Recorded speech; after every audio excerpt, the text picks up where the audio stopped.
Hey everyone, so I got a little food tip here. I'm going to put this on my main channel because it's more like a food tip, but check out Earthling Cooks. I'll put a link below if you want to see actual recipes and cooking techniques. Now we're going to make avocado toast. It's super simple. My wife likes this. We used to buy it a lot of times at those breakfast fast food places, and it could be $4 or $5 for a piece of avocado toast. We can make this at home for less than $1.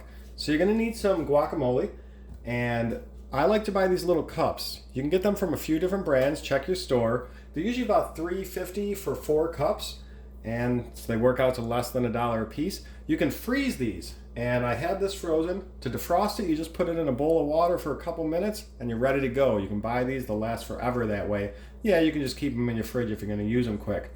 So for avocado toast, you just need your guac, and then you need all these ingredients: salt, sesame seeds, poppy seeds, minced onion, minced garlic, some pepper maybe. Some people add in red pepper flakes. Now you might not have all that at home, so you can do a little cheat and you get everything bagel seasoning. It actually has the exact same ingredients for your standard avocado toast.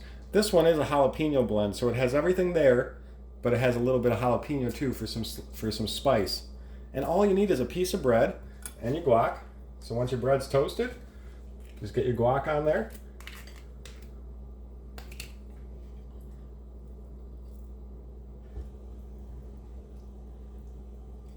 There we go.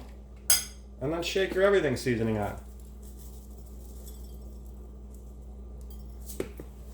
And now what you would have paid $4 or so in the store, you can make it home in a minute or so.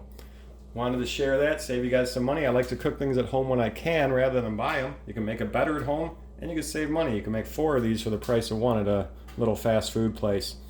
Have any questions, let me know. Check out my Earthling Cooks channel. We'll see y'all later.